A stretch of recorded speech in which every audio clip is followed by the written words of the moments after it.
Muy buenos días, queridos amigos, bienvenidos al canal Tiempo y Atención, entrando en libertad, saliendo en libertad. Hoy tengo un tema especial, nuevo, es un audio largo, individual, que tiene que ver con el dinero. Lo he titulado Vibración, Mente y Psicología del Dinero, y que está dividido en dos partes. Una tiene que ver con una entrevista que se hizo hace unos meses en un canal de YouTube muy famoso de un influencer que se llama Chris Williamson, que se dedica a entrevistar gente pues, del mundo de la empresa, los negocios, de la física cuántica. Llamaríamos gente de interés en el mundo material. Chris Williamson, durante 2 horas y media, entrevista a un autor que es un doctor en matemática física, súper conocido, que se llama Eric Weinstein, que seguramente los que manejéis el inglés lo habréis visto en algunas entrevistas porque es una persona muy involucrada, que se ha hecho también un influencer, que sabe un taco de todo y que está rodeado en los últimos 10 años y medio, como cuenta él, de gente muy rica. Cuando hablamos de gente muy rica, no hablamos de gente de 5, de 10, de 100, de 200, no, hablamos de más. No hablamos de 1.000 millones, hablamos de más, de mucho más. En el extracto de la entrevista hay un apartado del que no se habla y es de las grandes riquezas desde hace siglos, siglos, 2 siglos por lo menos, que tienen que ver con el petróleo. Nadie sabe lo que tienen. A veces salen numeritos, pero nadie sabe lo que tienen.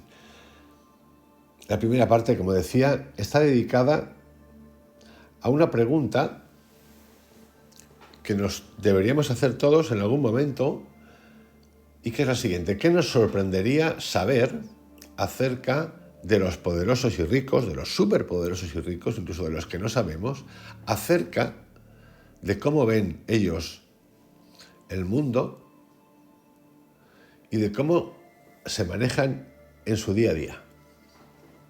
Esta pregunta se la formula Chris Williamson a Eric Weinstein. La segunda parte del audio tiene que ver más con la psicología del dinero, con el uso del dinero, de algunas reglas o ideas que serían de interés que todos en algún momento entendiéramos.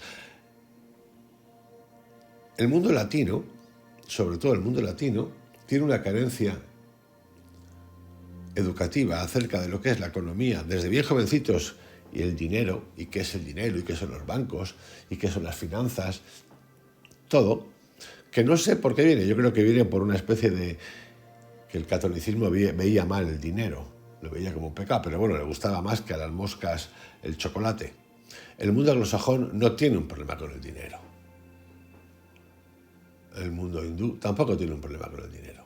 Es más, el mundo anglosajón, sobre todo en Estados Unidos, enseña desde bien jovencitos acerca de qué es el dinero. Yo recuerdo cuando hice mi high school, en mi último año en Oregón, en el año 89, había una clase que era solamente de stocks and bonds, es decir, bonos y acciones. Y la clase, además de tenernos que leer el periódico, que en ese momento era papel, esas columnitas que había en papel salmón, o el Wall Street, que era blanco, teníamos, parte de la clase era hacer una inversión o varias inversiones durante el año. Claro, esto yo creo que no te lo enseñan aquí ni en la universidad. Igual ha cambiado las cosas, pero como tal lo dudo. Y esto marca una diferencia importante en el terreno de la materia que es información, al resto del mundo. Aquí le vamos a añadir también la vibración, le vamos a añadir la psicología, al dinero y la mente, nuestra mente. Importante también, ya que hablo de vibración, os invito a que escuchéis ese audio podcast que tiene que ver el viaje de la mente, donde hablo todo el tiempo de vibración. Ya vamos por el 7º o 8º capítulo. Dicho esto, vamos a empezar con la primera parte y estas preguntas que le hace Chris Williamson a Eric Weinstein y las respuestas que ya os digo que son fascinantes. ¿Qué nos sorprendería saber acerca de los poderosos y de los ricos, los súper, acerca de cómo ven el mundo y de cómo se manejan en su día a día? Lo primero que nota Eric Weinstein es lo siguiente: se sienten impotentes. Esto es una primera sorpresa. Se sienten impotentes. Es una de las cosas más locas. Y cuenta anécdotas personales. Está reunido en una mesa con personas de una riqueza material inmensurable, es decir, que no se puede casi medir, no se puede medir. Y lo que hacen es hablar acerca de los ricos y de los hiperconectados. Porque ellos no se ven como súper ricos. ¿Y por qué no se ven como súper ricos?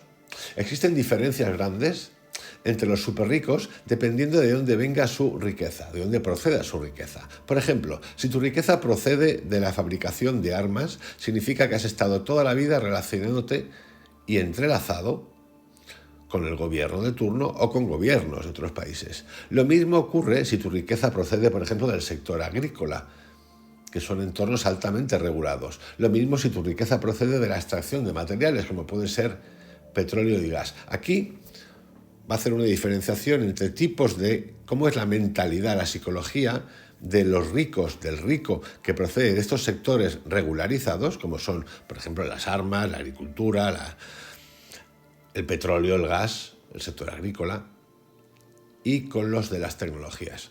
Esto es importantísimo. Todos los supermillonarios de estos sectores han estado siempre cerca del poder gubernamental. Si vamos al sector de las tecnológicas, la cosa cambia. Su origen nace en la ideología bastante libertaria de que no necesitan al gobierno. Y existe esta fábula, que es real además, de creamos nuestras ideas en un garaje y si resulta atractivo el sistema lo aceptará y por lo tanto nosotros somos mínimamente dependientes del ecosistema tradicional de poder. Esto era su idea y eso sigue siendo su idea, luego cambia mucho esta idea. Así vemos que mucho del dinero de los ricos procedentes de las tecnológicas se siente en su origen desapegado del sistema. Y lo cierto es que al principio no sabían muy bien cómo jugar este juego. Y esa idea, ese libertarismo, tiene una parte buena y una parte mala, o sea, una parte positiva y una parte negativa, que es un cuestionamiento del sistema, una nueva forma de hacer negocios menos controlados. Y tiene otra peligrosa, que al final se convierten en un superpoder, como ha ocurrido ahora. Con el tiempo, estas tecnológicas han aprendido a filtrar el sistema antiguo de gobierno y definitivamente controlarlo, por no decir absorberlo. Una de las cosas que encuentro más interesantes es la siguiente. Cuando las personas, los supermillonarios, no se sienten limitados por el dinero, porque tienen tanto ya, lo que ocurre es que se sienten limitados por otras cosas. Por ejemplo, se pueden preocupar porque sus números, su cantidad de gente de dinero, baje, por ejemplo, de 40 billones o de 40.000 millones a 30.000. Visto para nosotros, pues es una hostia importante porque acabas de perder ahí 10.000 millones. Aunque para ellos eso no tenga ni el más mínimo impacto en la economía de su día a día. Tienen de todo. En exceso. Bueno, no sabemos ni lo que es eso. ¿No les preocupa el dinero? Bueno, ¿pero qué les preocupan otras cosas? Una pérdida de 10.000 millones en nuestra cabeza es una explosión. Para ellos, en su día a día, cero. Nada, no varía nada, absolutamente nada. Puedes comprar lo mismo, nada. Pero esto posiblemente no les hace gracia. Otra cosa importante es que han abandonado, es un término inglés que a mí me encanta, que han abandonado lo que se llama el Retail Notion of Reality. Retail Notion of Reality. Que puede traducirse como lo que el ciudadano normal consume y de dónde forja sus opiniones. Lo que nosotros consumimos diariamente como información, a través de instituciones, de periódicos, de prensa, eso es lo que se llamaría el Retail Notion of Reality. Pues bien, los súper ricos pasan olímpicamente de esto. Por ejemplo, los medios de comunicación. Estos súper ricos pasan olímpicamente de estas fuentes de información, de los que queráis. Llámese Wall Street Journal, New York Times, Financial Times, lo que os dé la gana. Sus mentes, dicen, nosotros no podemos depender de lo que hacen instituciones comunes. Están por encima del flujo de la información. No se manejan ahí. No les interesa lo que cuenta un periodista o la línea editorial de un periódico. Porque, bueno, entre otras cosas, muchos de ellos poseen los periódicos, como es el caso de Amazon con el Washington Post y tantos otros que desconocemos. Y esto, le pregunta a Chris Williamson, este paso de todo este flujo de información y de deseos que el común de los mortales, todos nosotros, la gran mayoría de nosotros, consumimos diariamente, no solamente por periódicos, por internet, por YouTube, lo que te os dé la gana. Porque también poseen, no olvidaros, las tecnológicas poseen YouTube, Facebook, Instagram, poseen todo. Poseen ya hasta la capacidad de impedir que la creación de Adán de Miguel Ángel pueda salir en YouTube porque es pornografía, por lo visto es un desnudo. Imaginaros hasta qué punto llega ya la cosa. Les da igual, les da lo mismo. Y la pregunta es cómo se refleja esto en sus vidas. O sea, ¿qué tipo de vida viven ellos, no? Estos son todo datos que os estoy contando de alguien que está cercano y que comparte con estas personas. Pues se refleja en conductas extrañas. Por ejemplo,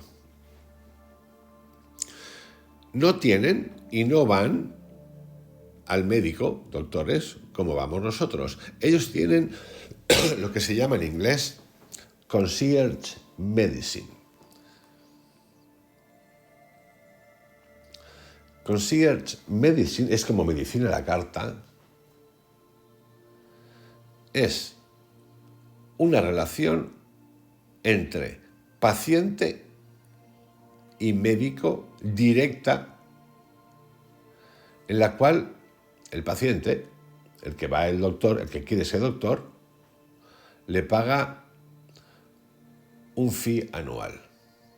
Vamos, una medicina a la carta. Es más, si es que poseen hasta hospitales, poseen la investigación, persiguen la investigación. De hecho, Eric Weinstein nos cuenta también que el poder en la actualidad no es un poder acerca de dinero, es un poder acerca, por ejemplo, de la antigravedad. Es un poder que reside en la física. Esto no se entera casi nadie, porque estamos pensando todavía en términos de kikis, de dinerito. Por ejemplo, otras conductas extrañas o raras que obviamente nosotros ni nos planteamos. Cuando hacen un seguro de incendios de una casa, de su casa o de una de sus muchas casas, esa póliza de incendios incorpora, esto lo sabe él de primera mano, el acceso a un departamento de bomberos privado entero que acudirá a su casa urgentemente y priorizará salvar su casa del fuego, de lo que haga falta, más allá de que el impacto del fuego de su casa afecte a los vecinos. Les importa un carajo a los vecinos. Un departamento entero solamente para ellos. Luego ya podemos sumar cosas que ya son incluso más comunes y seguramente algunos los habréis oído o algunos los habréis visto en un momento dado en algún vuelo, en algún aeropuerto, como pueden ser salas especiales en los aeropuertos, accesos especiales por los aeropuertos donde no los ve nadie. Seguimos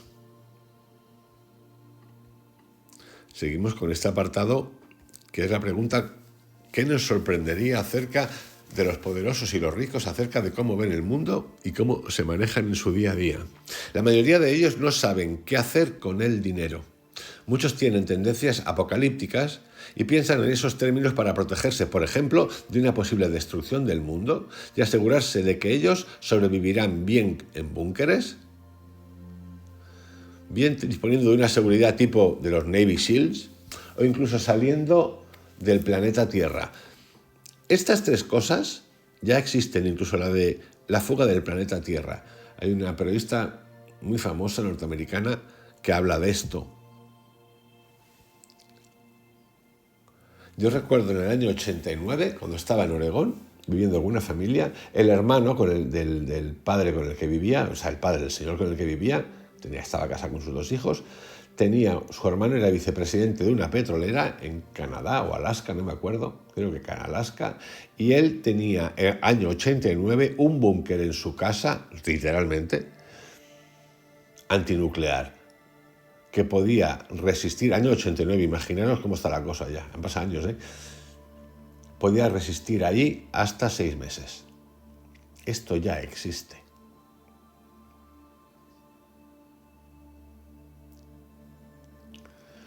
Y lo increíble de esto es que en estas visiones apocalípticas que tienen, esto es importante porque también estamos haciendo una historia de los infiernos. Entonces esto de los infiernos, que está en la mente, por lo visto, no se salva a nadie, incluso los super millonarios. Entonces, estos supermillonarios, producto de esta paranoia, desarrollan una idea de guardar y no compartir sus recursos por si acaso se tienen que salvar, y ellos son los primeros. Y esto es bastante triste, porque estas personas, con estas cantidades tan ingentes de medios, son los que podrían modificar, equilibrar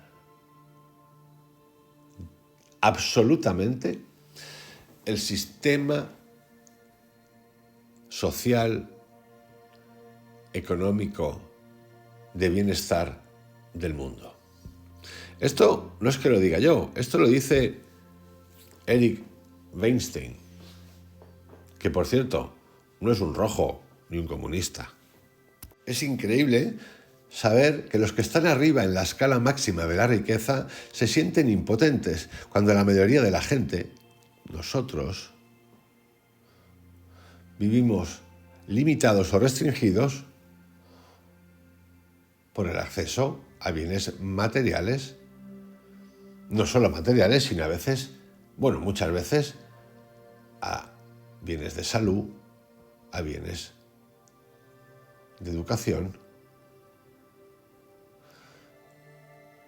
Y lo más fascinante de todo es ver cómo, viviendo en la abundancia absoluta monetaria,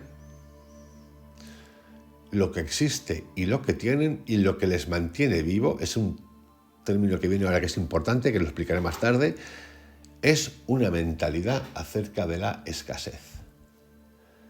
Básicamente, es como el juego de vídeo de Plantas contra Zombies, donde cuando llegas al final y ya has ganado todo lo que puedes ganar dentro del juego, el sistema te ofrece la oportunidad de continuar ganando, aunque ya no tengas nada más que comprar. Es brutal. El juego este es increíble porque además te enfrenta a tu psicología. Explicado de otra manera, la psicología de estos supermillonarios viene a decir que ahora que ya lo tienen todo, que no tienes más que ganar, no debes ni puedes parar, incluso si el término ganancia ha perdido todo su significado. ¿Y cómo hacen esto? Muy sencillo. Cuando llegan a un punto que creen de altísima riqueza y acceso donde ya el dinero no importa, empiezan a hacer filantropía. Pero ojo aquí, porque la diferencia entre un filántropo de estos súper billonarios. Y por ejemplo la de alguien que tiene un salario básico y que ayuda y dona, por ejemplo, un donativo a niños contra el cáncer, a instituciones del cáncer, al medio ambiente, a los derechos humanos, que dona, alguien que no puede y dona.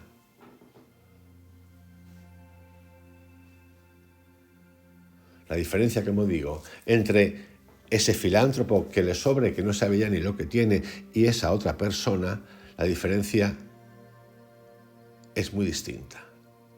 La diferencia es abrumadora, tanto en concepto como en principio. A los comunes nos han enseñado a compartir, a ayudar, a tener empatía con el otro mientras crecemos, o incluso sin crecer. A esto le llamamos empatía. A estos supermillonarios, billonarios, esto solo lo hacen cuando están saturados de dinero y poder. Y aquí es increíble porque Weinstein nos dice que el equilibrio, y nos refiere, bueno, a él, porque él no es un supermillonario y a nosotros, radica en un acto de entender la mente de la escasez y la mente abundante.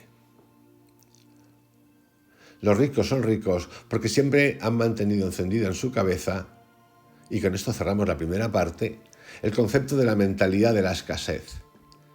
Es lo que Steve Jobs llamaba stay hungry, stay foolish. Una combinación entre escasez y abundancia.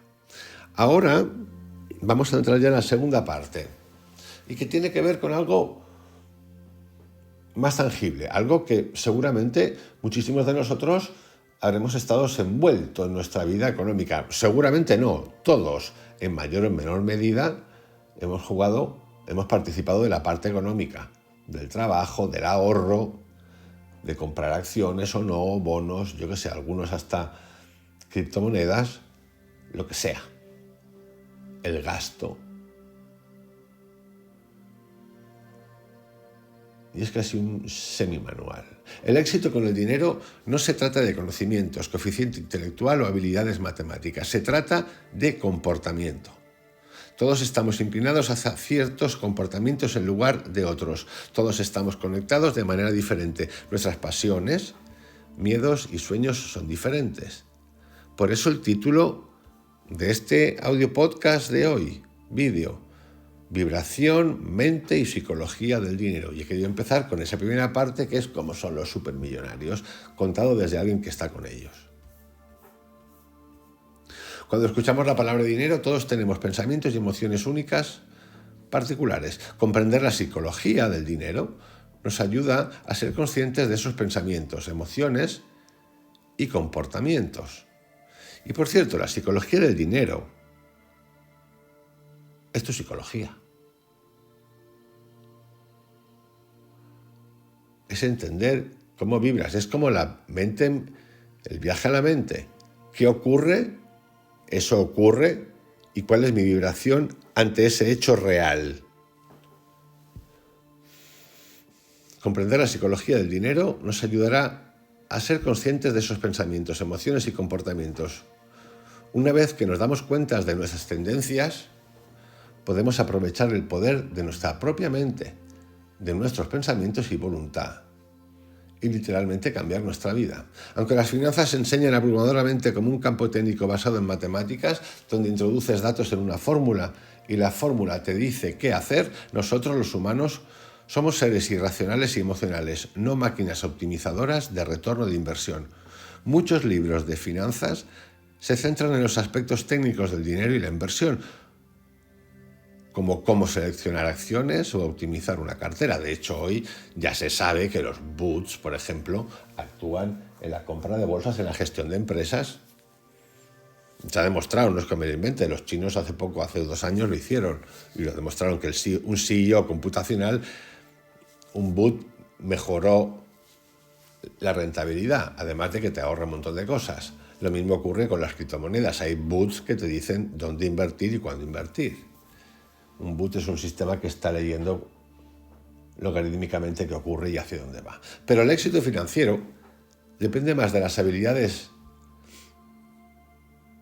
que llamaríamos blandas de una persona, como por ejemplo cómo se manejan los impulsos psicológicos y emocionales.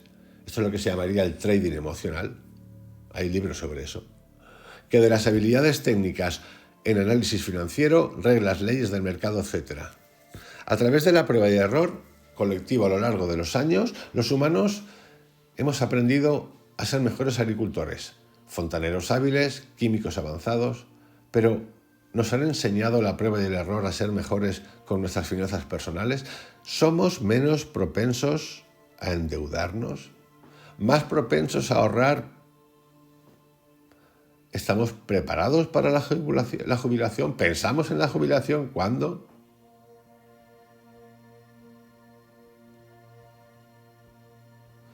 Y lo cierto es que el ser humano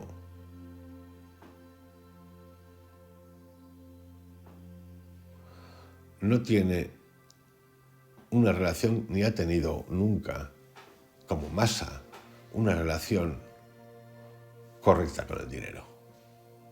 Por eso pasa lo que pasa. Y por cierto, no necesitas ninguna MBA en finanzas, ni ser un ingeniero financiero para poner en orden tus finanzas.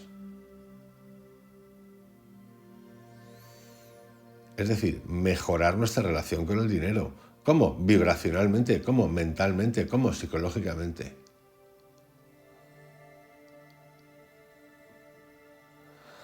Vamos a entrar un poquito más en detalle. Aunque el dinero ha existido durante miles de años, muchos de nosotros somos malos para ahorrar e invertir, por ejemplo, para la jubilación. Todos hacemos cosas locas con el dinero, pero no estamos locos. La razón por la que no siempre hacemos lo que se supone que debemos hacer con el dinero se debe a dos razones. Una, todos somos relativamente nuevos en este juego. Dos, todos vemos y pensamos sobre el dinero de manera diferente.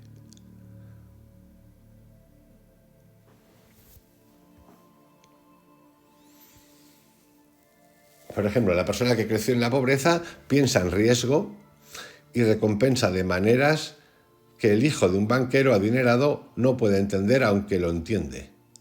Aunque lo intente. El corredor de bolsa que lo perdió todo durante la Gran Depresión vivió algo que el trabajador tecnológico que se regocija en la gloria de finales de la década de 1990 no puede imaginar.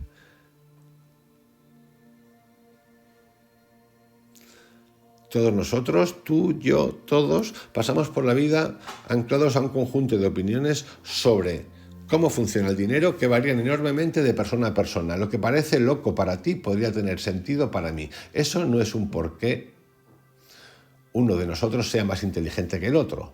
Es porque hemos tenido vidas diferentes, moldeadas por experiencias diferentes, pero igualmente persuasivas. Todos tomamos decisiones basadas en nuestras propias experiencias únicas que parecen tener sentido en un momento u otro. Por lo tanto, debemos aprender a tomar decisiones de inversión basadas en nuestros objetivos y opciones de inversión en lugar de en experiencias. El mundo, esto es como tirar del pasado, que habla Krishnamurti, la vibración. El mundo siempre está cambiando y depende de tus experiencias, y depender de tus experiencias significa que estás tomando decisiones basadas en el conocimiento de un mundo diferente o tirando del pasado. Suerte y riesgo.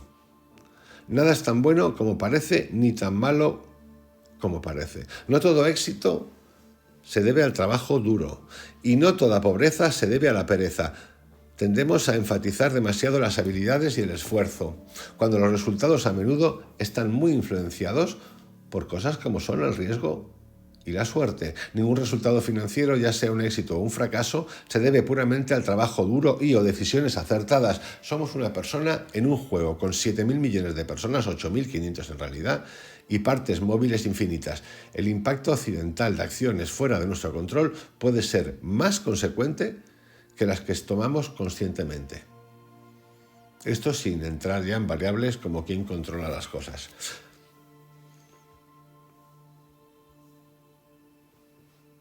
Cuando observamos los éxitos de multimillonarios y otras personas muy ricas, es difícil identificar qué es suerte, qué es habilidad y qué es riesgo. Por lo tanto, al tratar de aprender la mejor manera de manejar el dinero, no deberíamos observar los éxitos y fracasos de individuos y decir, haz lo que ella hizo, evita lo que él hizo.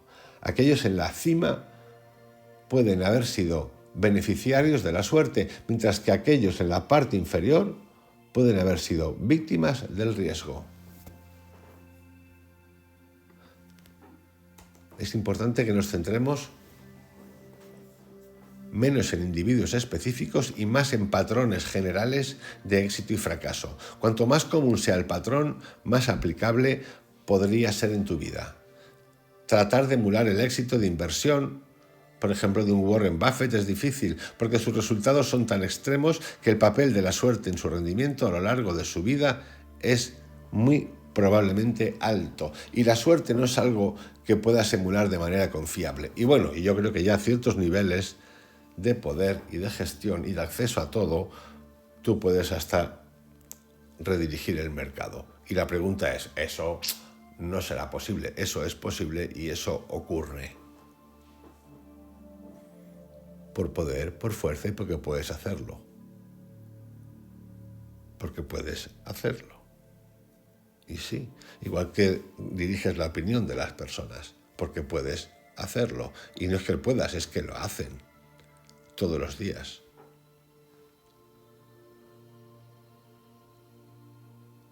Pero darte cuenta de que las personas que tienen control sobre su tiempo tienden a ser más felices en la vida es una observación lo suficientemente amplia y común como para que puedas hacer algo al respecto. Pero el manejo del tiempo es es un manejo mental de vibración. Aquí puede sonar que la suerte no viene gratis. Hay suerte.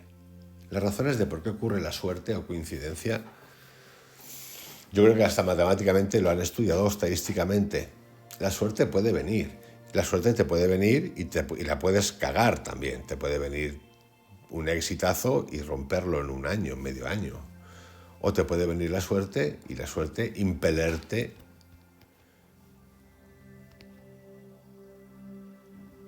a crear algo grandioso. Por ejemplo, tenéis el ejemplo de Zara.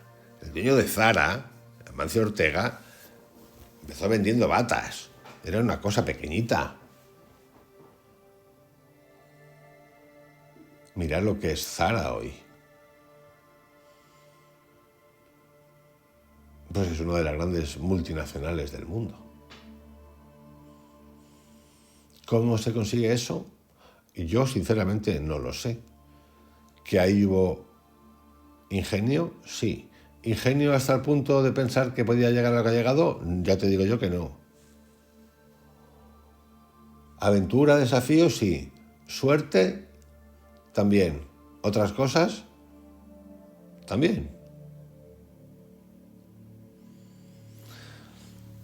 Aprende a dejar de mover los objetivos. Hay innumerables individuos ricos que lo han perdido todo porque sintieron que los millones que tenían no eran suficientes. La lección que aprendimos de esos fracasos es que no deberíamos arriesgar lo que tenemos y necesitamos por lo que no tenemos y no necesitamos. Pero fijaros en esa línea, arriesgar lo que tenemos y necesitamos por lo que no tenemos y no necesitamos.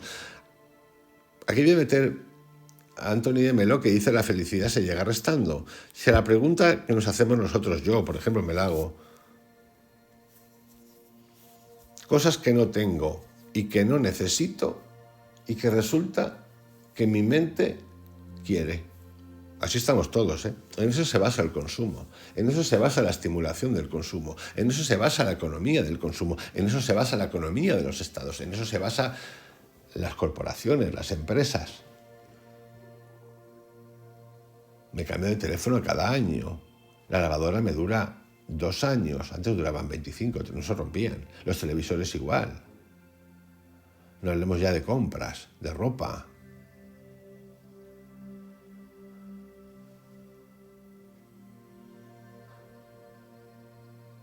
Lo que no tenemos y lo que necesitamos. Perdón, lo que no tenemos y que no necesitamos y que deseamos. No lo tenemos, no lo necesito, pero resulta que lo deseo. Y vamos a ver si lo deseo. Para llenar ese espacio existe el crédito. Y el crédito ya se lo dan a quien sea. Tengan nómina, no tengan nómina, por lo menos en Estados Unidos es un despitote.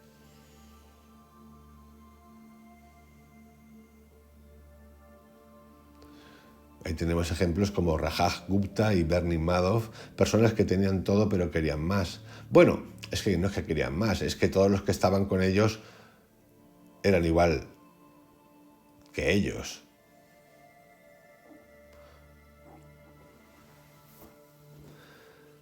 El interés compuesto. ¿Cómo aprovechar el interés compuesto? Invertir bien no se trata necesariamente de obtener los mayores rendimientos, porque los rendimientos más altos tienden a ser éxitos únicos que no se pueden repetir. Se trata de obtener rendimientos bastante buenos con los que puedas continuar y que puedan repetirse durante el periodo más largo posible. Ahí es cuando el interés compuesto se desata. Autores, empresarios como Warren Buffett pueden servir de ejemplo.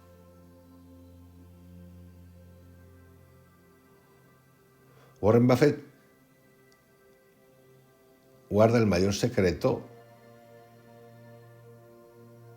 y ese secreto es el tiempo. A diferencia de la mayoría de las personas, comenzó a invertir a los 10 años, por lo que cuando tenía 30 años, cuando la mayoría de las personas comienzan a invertir, ya tenía un patrimonio neto de 1 millón, esa es la historia, de dólares.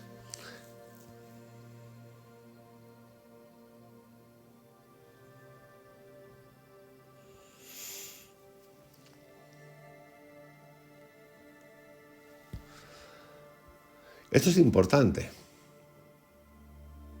Estar atentos.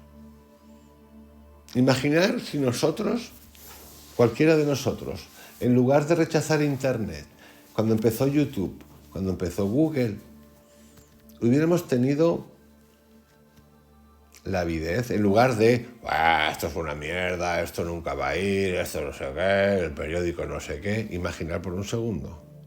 Imaginar por un segundo, pero es que esto va de esto, que hubieses invertido, no lo sé, $1.000, 1.000 euros, $500 en acciones de Google, de Apple, cuando surgió Apple, de Tesla. Diréis, joder, pero es que a toro pasado, bueno, a toro pasado es el toro pasado, pero es que esto es la historia, porque Warren Buffett invirtió cuando tenía 10 años en acciones. Pues sus 500 pesetas o 500 euros, o yo qué sé, o lo que fuese, en sus 40 euros de entonces, me da lo mismo, o sus 1.000, me da lo mismo, si es que es lo mismo.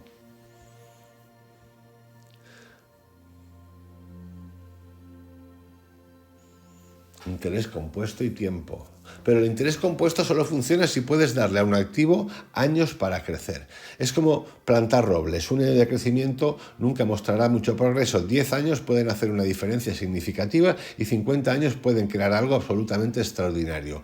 No tomes grandes riesgos esperando los rendimientos más altos posibles. Ve por rendimientos decentes que puedan sostenerse durante mucho tiempo. Comienza a invertir lo antes posible y espera que el dinero crezca. ¿Riesgos? Por supuesto que hay riesgos. La naturaleza contraintuitiva del interés compuesto lleva incluso a los más inteligentes a pasar por alto su enorme poder. Cierto es que hoy en día, hace unos años, no estamos en velocidad, estamos en hipervelocidad. Pero, por ejemplo, el que compró, sabéis que ahora Nvidia, la compañía de chips, se ha disparado, no sé, 400% más, producto de la inteligencia artificial, pues imagínate. Pero tuvo unos años, yo recuerdo hace 2 años que estuvo la pobre bajita, que estaba bajando. Pero imaginar que tú has apostado por eso y aguantas. Esto, por ejemplo, en el mercado cripto es brutal, y siendo un mercado súper volátil. Genialmente volátil. Donde puedes ganar fortunas yo diría que en segundos, y perder todo en segundos. Imaginaros el que compró e invirtió en Bitcoin hace 10 años.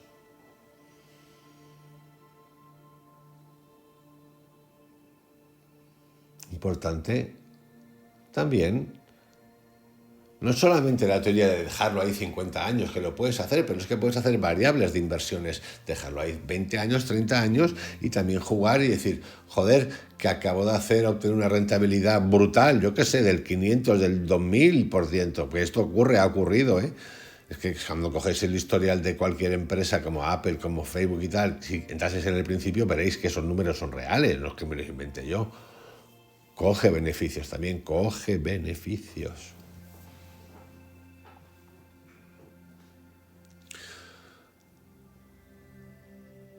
Enriquecerse y permanecer rico, o permanecer rico. Ambos requieren habilidades diferentes. Invertir bien no se trata necesariamente de tomar buenas decisiones, se trata de no cometer errores consistentemente. Obtener dinero requiere asumir riesgos, ser optimista y exponerte. Pero mantener el dinero requiere lo opuesto a asumir riesgo, requiere dos cosas: humildad y miedo de que lo que has ganado, te pueda ser quitado tan rápido como lo obtuviste. Y B, frugalidad y aceptación de que al menos parte de lo que has ganado se debe a la suerte, por lo que el éxito pasado no puede dependerse para repetirse infinitamente.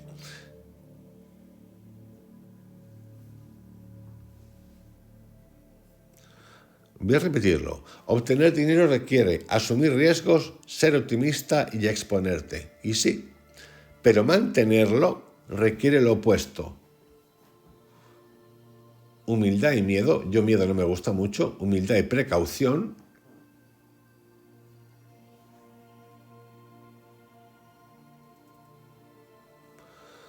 Y frugalidad y aceptación de que al menos parte de lo que has ganado se debe a la suerte. Y que no sabes si se repetirá. Es lo que he contado al comienzo, en la primera parte del audio. Mentalidad de la escasez que tienen los supermillonarios. Y a la vez, una combinación entre mentalidad de la escasez y de la abundancia.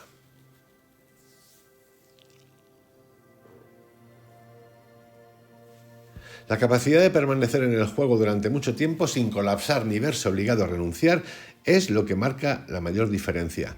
Esto debería ser la piedra angular de cualquier estrategia, de cualquiera de nosotros, ya sea una inversión, carrera o un negocio que poseas. Según los expertos, el éxito financiero se puede resumir en una palabra: supervivencia. Aplicar la mentalidad de supervivencia al mundo real se reduce a apreciar tres cosas. Una, más que desear grandes rendimientos, quiero ser financieramente irrompible. Y si soy irrompible, creo que realmente obtendré los mayores rendimientos, porque podré mantenerme el tiempo suficiente para que el interés compuesto haga maravillas. 2. La planificación es importante, pero lo más importante de cada plan es planificar que el plan no salga según lo planeado. Cuanto más necesites que elementos específicos de un plan sean ciertos, más frágil se vuelve tu vida financiera.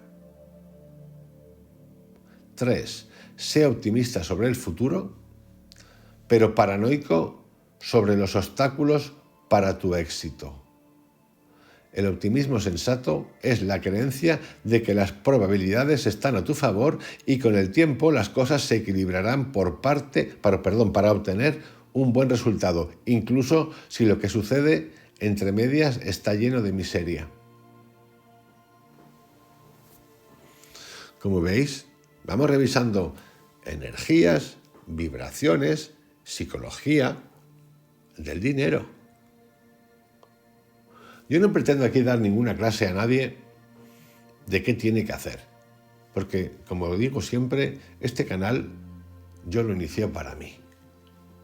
Sí, y ahora lo quiero compartir, pero lo sigo haciendo para mí. Yo ejercito estas cosas, reviso estas cosas, me pregunto estas cosas, las comparo.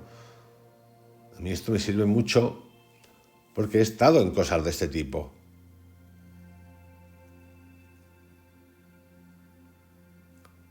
He estado en las criptomonedas y las he vivido en directo.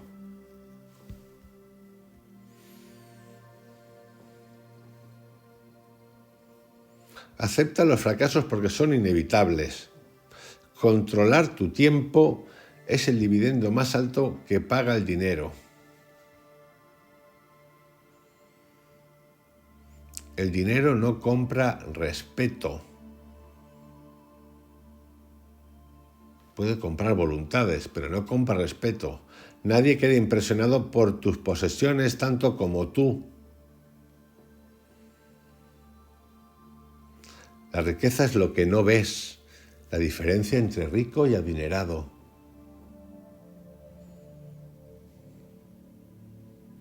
Gastar dinero para mostrar a las personas cuánto dinero tienes es la mejor forma o la forma más rápida de tener menos dinero. Ahorrar. Tu tasa de ahorro es clave. ¿Quién ahorra hoy en día en Occidente? Nadie. ¿Por qué no ahorramos? Porque vivimos del crédito y cada día más. El país más brutal de esto es Estados Unidos. Es la gran trampa. Fijaros, os pongo un ejemplo, porque en Estados Unidos es igual, pero en España es brutal. Hace 30 años, cuando el dinero no estaba tan controlado, no digo que sea legal, que no era ilegal, había dinero ilegal como hay ahora en todo el mundo. Ilegal me refiero de flujo negro. Tú ibas a comprar un coche, una casa, y tú llevabas kikis. A mí me encanta el término kikis. Mi primo Edgar me dice, me encanta ese nombre kikis, dinerito, cash, billetitos. Y pagabas en cash. Y te hacían un descuento por pronto pago, que se llamaba, y además en efectivo, en el concesionario de coches. Hoy en día, en España, tú vas al concesionario de coches y si el coche vale 20.000, lo primero que te ofrecen es la financiación. ¿Con quién? Con ellos. Es más, con ellos. Repito, es más, con ellos. Porque si tú, por ejemplo, empezamos con la parte 1, dices, no, yo me voy a hacer la financiación con mi banco, y si ese banco no es el mismo con el que ellos trabajan, por ejemplo, pues te pueden decir, y te dicen, pues el precio no es 20.000.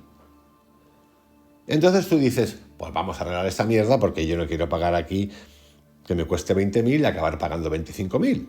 No, esto es muy normal. La gente esto se olvida de que cosas del crédito. Dice, pues voy a pagarlo en efectivo porque lo tengo ahí, te hago una transferencia. Ya no en kikis, que los coges y lo llevas en el bolsillo, hago una transferencia. Y entonces te dice el del concesionario, y esto es así. No vale 20.000 si pagas en efectivo, vale 25.000. Y tú dices, ¿pero cómo es posible? Pues por estas cosas. Por la gran trampa que nos han metido. El crédito es lo que mueve. Es lo que no necesito, que no tengo, pero que deseo.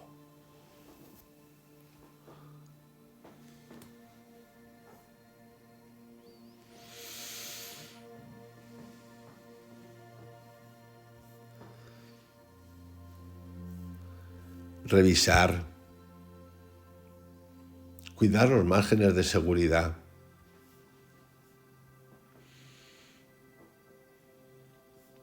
visualizar, medir cuál es el precio que vas a pagar por el éxito. El éxito, por ejemplo, estamos hablando de dinero. ¿Vas a vender tu alma al diablo? Bueno, pero el alma al diablo todos la hemos vendido en algún momento de nuestra vida. Por dinero, por amor, por emociones, sin duda.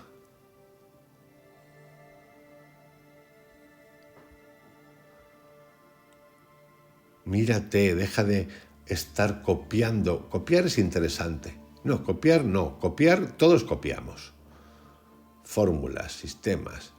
Lo que queremos y no nos damos cuenta es que uno pretende o pretendemos copiar en absoluto el sistema y hay partes que no entendemos de esa copia del sistema. Oye, como es un inversor, oye, pues dime dónde has invertido que yo invierto ya. No va así, amigos.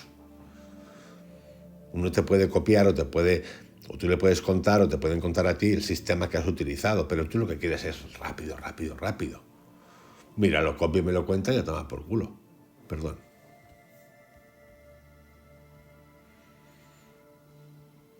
Cuidado con la seducción del pesimismo. ¿Esto qué ocurre? Pues esto es lo que se llama la mente menguante. Yo le llamo la mente mezquina, que no es un insulto, es que según de dónde vengamos y los genes que tengamos y las situaciones, uno puede tener mente mezquina viniendo de una zona rica, ¿eh? No es una cosa que tiene que ver con la pobreza, en absoluto. Cuidado con la seducción del pesimismo, igual con cuidado con la seducción del hiperoptimismo. Yo, por ejemplo, he sido siempre un hiperoptimista hasta que me di cuenta y dije, bueno, hay que rebajar un poquito eso, amigo. Las dos cosas son altamente peligrosas en el mundo del dinero.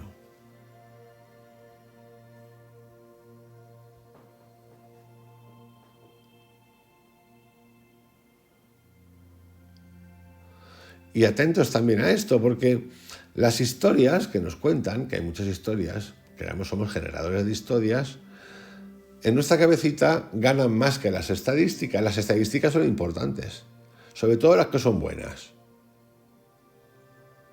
porque se convierten en más poderosas que las estadísticas. Por ejemplo, os voy a poner un ejemplo muy interesante. En España yo llevo años, ya hace años, no, porque Silicon Valley, los emprendedores y tal y cual, y pam, y éxito, porque Estados Unidos vende mucho éxito, Silicon Valley vende mucho éxito. Hasta que un día descubrí cuál era, por decirlo de alguna manera, la tasa de éxito. Mientras que en España, mil personas que quieren montar algo así tipo que se dispare, ¿no? Sale uno. En Silicon Valley eran de 100 emprendedores de estos startups. Estoy hablando de startups. Pues de 100 salían 10 de éxito. En España de 1000 salía una. Y esto siempre se nos ha contado como fíjate qué maravillosos. No. Hay fracaso. Y fracaso es una palabra con la que hay que aprender a vivir.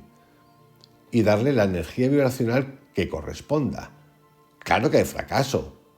De 100, 90 al hoyo. Al hoyo o acabando absorbidas o lo que sea. En Silicon Valley. En España, de 1999 al hoyo.